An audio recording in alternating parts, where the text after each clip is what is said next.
Imagine this.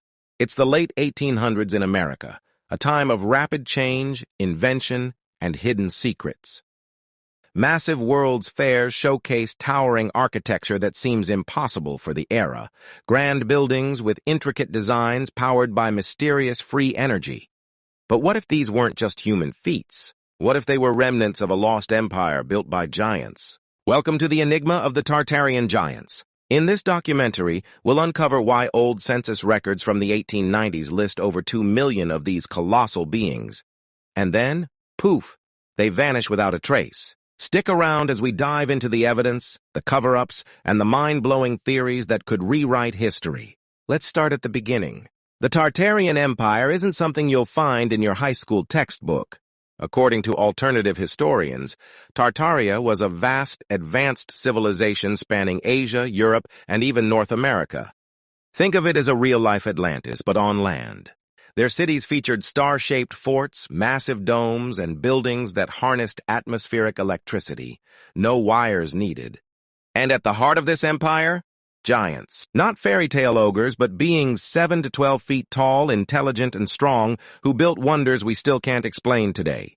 How do we know? Old maps from the 1700s label huge swaths of land as Great Tartary. Explorers like Marco Polo whispered about giant kings in the east. But the real bombshell comes from American census records.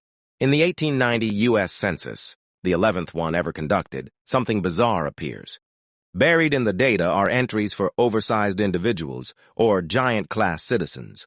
Researchers poring over digitized archives have spotted anomalies, households listing family members with heights exceeding 8 feet, sometimes whole communities.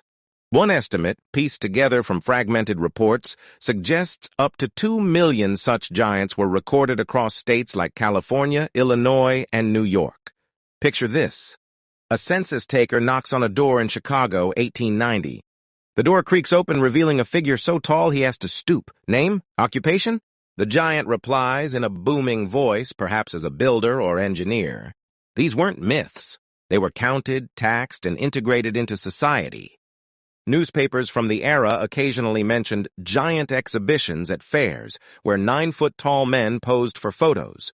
Smithsonian records even document giant skeletons unearthed in mounds across the Midwest, some dating back centuries. So why were they here? Theories suggest Tartarian giants migrated after a cataclysm in their homeland, blending into American life during the industrial boom. But here's where it gets eerie. By the 1900 census, just a decade later, they're gone. 0 mentions, no giant class categories. It's like someone hit delete on history. What happened to these 2 million souls? Did they die off, hide? Or was there a deliberate erasure? Enter the mud flood theory, the key to this puzzle. Proponents argue that in the mid-1800s, a global catastrophe struck. Massive liquefaction events where soil turned to mud, burying cities under feet of silt. Ever notice old buildings with windows half buried in the ground? Like in Seattle or Salt Lake City, where basements were once ground floors. Tartarian structures built by giants were partially submerged. Photos from the 1893 Chicago World's Fair show pristine expo halls rising from what looks like excavated ruins. But after the fairs, these buildings were demolished, officially for fire safety, but skeptics say to hide the evidence.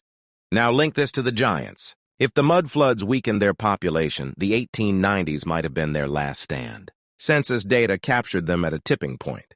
Then, in 1892, a fire accidentally destroyed most of the 1890 census records in Washington, D.C. Coincidence? Only fragments survive today, scattered in state archives. Conspiracy theorists point to elites, the Rockefellers, Vanderbilts, who allegedly orchestrated a reset. Why? To suppress free energy tech that giants mastered. Imagine a world without oil barons if buildings powered themselves. Giants, with their knowledge, threatened the new industrial order. Dig deeper and patterns emerge. In the 1890s, giant skeleton discoveries spiked. Newspapers like the New York Times reported 10-foot bones in Ohio mounds. But by 1900, the Smithsonian began debunking them, shipping artifacts to vaults never to be seen again. Witnesses claimed government agents confiscated finds. One story, In 1897, a Nevada cave yielded mummified giants with red hair, but poof, gone from records. What about survivors? Some say remnants hid in remote areas like the Grand Canyon or Siberian forests. Native American legends speak of star people giants who vanished underground. Modern sightings, Bigfoot could be a degraded descendant, or consider elongated skulls in Peru, linked to Tartarian bloodlines. As we wrap this up, the question lingers. Why the cover-up? If 2 million giants existed, it shatters our timeline. No more primitive history, just advanced ancestors erased to control us.